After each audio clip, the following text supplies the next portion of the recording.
Si vous demandiez à un fan de Doctor Who de citer un monstre emblématique de la série, vous auriez autant de chances qu'il cite les Daleks ou les Cybermen que les Anges Pleureurs. Et il y a de quoi, en un seul épisode, ces statues de pierre, immobiles quand on les fixe mais mobiles et perfides quand on détourne le regard, ont traumatisé des millions de téléspectateurs, et 12 ans plus tard, ils font toujours partie des créatures les plus marquantes de la série, ce qui est un bel exploit si l'on considère qu'à ce jour, ils n'ont eu droit qu'à 3 épisodes dédiés et à 3 caméos dans d'autres épisodes. Si bien que, entre chaque saison, le fandom se met à fantasmer le retour des terrifiants Anges Pleureurs que l'on veut absolument revoir parce qu'ils sont géniaux. Et il y a moi, sur le côté, qui marmonne « Mais t'aimes pas les Anges Pleureurs, me dit-on alors ?» Je me défends qu'au contraire, j'aime beaucoup le concept des Anges Pleureurs. Mais alors, c'est quoi ton problème avec eux, Pauline ?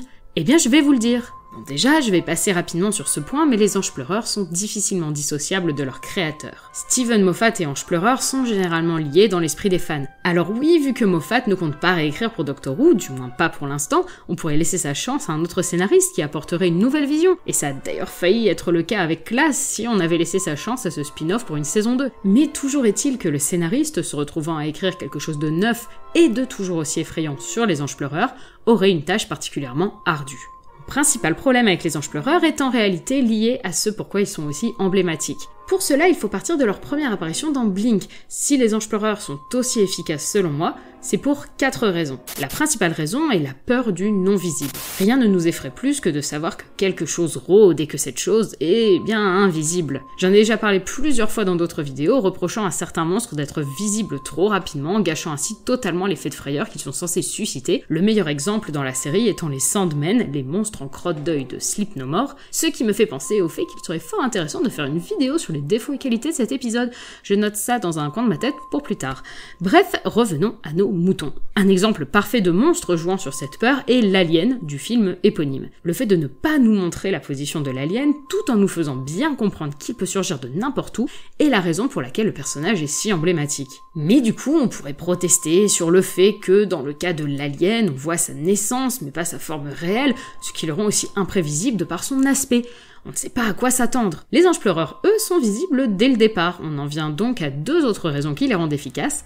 L'animation d'un objet inanimé et la paranoïa. Pour la première, on prend un objet inanimé du quotidien et on en modifie la logique en l'animant ou en le faisant évoluer, lui apportant ainsi une dimension fantastique, ce qui peut être quelque chose de mignon si on regarde les héros de Toy Story vivre des aventures, ou de tout bonnement terrifiant si on fixe le portrait de Dorian Gray en train de vieillir à sa place. Pour ce qui est de la paranoïa, elle est pas mal liée aux 2 raisons précédentes. Quand un personnage entend un bruit hors champ ou bien qu'il découvre un objet inanimé qui a changé de position, eh bien il se met à paniquer et nous aussi. C'est l'un des points clés de nombreux films d'horreur. Il peut arriver quelque chose à tout moment, ou pas.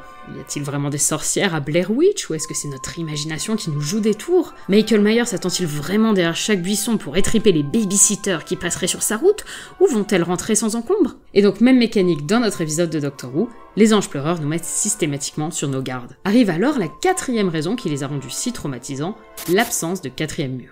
Le 4e mur, c'est celui qui sépare la fiction que l'on regarde de nous. Son absence signifie que la fiction peut s'immiscer dans notre monde, et on repart sur cette idée de paranoïa dont on parlait juste avant. Cette fois-ci, c'est une paranoïa qui va au-delà du divertissement. Quand les personnages ne les regardent pas mais que nous les voyons, les anges ne bougent pas non plus, comme si notre regard de spectateur avait un impact sur leur progression et faisait donc partie intégrante de l'épisode. De plus, la fin de Blink joue sur la possibilité que toutes les statues puissent être des anges pleureurs et que personne n'est à l'abri. Et vous savez ce qui est plus effrayant qu'un film d'horreur ? Se mettre à imaginer qu'il puisse se produire dans la vraie vie. Quoi de plus glaçant qu'un héros vous lançant que vous êtes la prochaine victime d'envahisseurs, ou qu'un vilain nous prenne à partie de ses crimes? Donc pour récapituler, si les Anges Pleureurs sont si marquants, c'est grâce à l'utilisation qu'en fait Blink, en les montrant peu, en jouant sur notre paranoïa, en manipulant notre perception, et la peur du noir au passage, et en brisant le 4e mur. C'est grâce à ces éléments que les Anges Pleureurs sont, pour moi, efficaces uniquement dans Blink. Pourquoi uniquement, me direz-vous? Je ne prétendrai pas qu'ils ne sont pas effrayants dans leurs apparitions suivantes. Cela dit, leur écriture moins subtile les rend moins marquants, et j'irais même jusqu'à dire qu'elle effrite leur image. Je m'explique. The Time of Angels est un épisode qui, toujours maintenant, me fait froid dans le dos. Il reprend grosso modo les codes qui rendaient les monstres si marquants dans Blink. Cela dit, il installe déjà des éléments qui étiolent ce qui faisait la force des anges pleureurs de Blink. Déjà, le principe de Blink était de les fuir, et nous fuyons avec Sally, alors que le principe de The Time of Angels est de retrouver l'ange. Ensuite, on se retrouve dans une mécanique d'ajout d'éléments pour servir le scénario, sans qu'on ait eu quoi que ce soit pour nous laisser croire auparavant qu'ils avaient ces pouvoirs. Les anges ne déplacent plus seulement les gens dans le temps, ils peuvent aussi les tuer et s'emparer de certaines de leurs caractéristiques, par exemple leur voix, ce qui leur retire au passage l'aura de mystère qui accompagne le fait de ne pas connaître clairement leur motivation. L'image d'un ange devient un ange,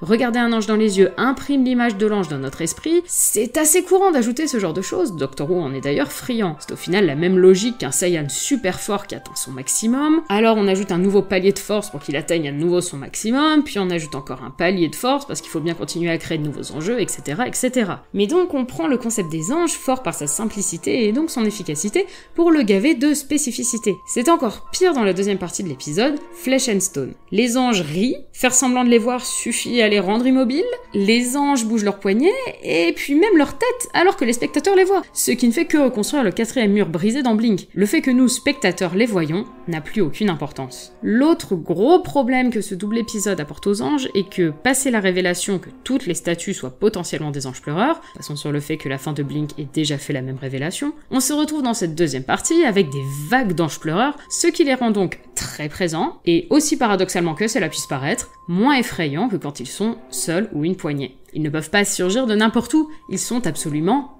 partout. On passe d'un Michael Myers, possiblement à chaque coin de rue, à une horde de zombies quelconque. Ce qui, mine de rien, change beaucoup de choses. Au revoir le non-visible, au revoir la paranoïa, deux principes phares disparaissent et ils sont donc au final moins terrifiants que dans Blink. Et si on a autant retenu les méchants de ce double épisode, c'est surtout grâce à la réputation qu'ils tiennent de Blink. The Angels Take Manhattan rétablit un peu la mythologie autour des anges en proposant une lecture plus simple, mais on reste sur l'idée d'anges tellement nombreux qu'on ne se demande jamais s'ils sont là ou pas. Ils sont là, pas besoin d'être paranoïaque ou d'avoir peur du non-visible. On a tellement l'habitude de les voir qu'on change un peu leur mécanique d'action avec des anges abîmés ou des chérubins, mais ça ne suffit pas à renouveler le principe des statues en mouvement quand on tourne le dos. Quant au quatrième mur, on tente de le rendre bancal via la statue de la liberté et élément de notre réalité, mais l'incohérence que provoque sa présence à un tel endroit ruine au final son effet dramatique. Jamais elle n'aurait pu arriver là sans être vue, ce qui est tout le principe des anges pleureurs. Tout ce qui faisait leur crédibilité se retrouve mis à mal. On me dit souvent que la bien triste fin rattrape cela, que c'est un retour à la notion fondamentale de non-visible.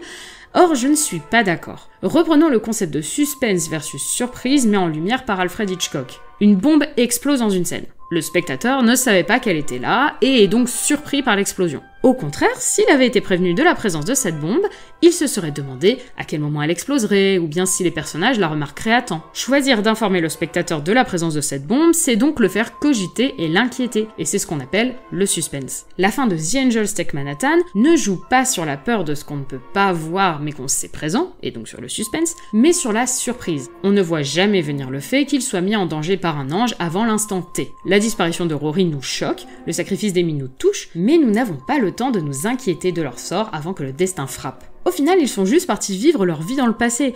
Et petite parenthèse, si le docteur voulait vraiment les récupérer malgré le paradoxe, il aurait juste pu aller se poser dans le New Jersey pour les rejoindre en bus. C'était vraiment pas compliqué à détourner cette affaire. Mais bon, là n'est pas la question. En fait, mon problème avec les anges, c'est juste qu'on part d'un concept purement terrifiant basé sur des peurs régulièrement utilisées dans des œuvres horrifiques, car faisant partie de notre nature humaine, pour au final finir après 3 épisodes sur des monstres dénaturés de leur sens profond. Sans Blink auparavant, les anges de The Angels Take Manhattan seraient des monstres qu'on trouve sympathiques, mais qu'on oublie à moitié dès la saison suivante. Serait-ce vraiment leur rendre hommage que de continuer à étirer, voire même à étioler l'image qui, en un épisode, a su les élever au rang de monstres marquants de Doctor Who, aux côtés des plus grands? Ne vaut-il pas mieux conserver l'image authentique qui a su nous fasciner, plutôt que de tomber dans l'habituelle dérive du méchant horrifique, qu'on dénature de toute substance pour faire plaisir aux fans, et bien souvent aux producteurs, en dépit du concept. Je comprends qu'on puisse aimer les anges pleureurs au point de vouloir absolument les revoir chaque saison, même en caméo. Mais est-ce que c'est vraiment leur rendre justice? Personnellement, je me plais à croire qu'ils sont parfaits tels qu'ils étaient à l'origine et que c'est cette image que je préfère conserver. Néanmoins, je ne reste pas fermée à l'idée de les revoir à condition de trouver un bon scénario s'attachant à ce qui les rend si spéciaux, sans avoir à ajouter des couches de fioritures pour tenter vainement d'approfondir leur substance. Par exemple, je n'ai aucun moyen de savoir si la saison 2 de Classe leur aurait rendu justice, mais la fin de la saison 1 avait su titillé ma curiosité, et j'aurais aimé connaître la direction qu'il souhaitait prendre. Si un jour le retour des Anges Pleureurs est annoncé, je serais curieuse de voir le résultat. Tout ce que j'espère, c'est qu'on saura garder ce qui fait d'eux des méchants si emblématiques, et qu'on saura s'accrocher à la simplicité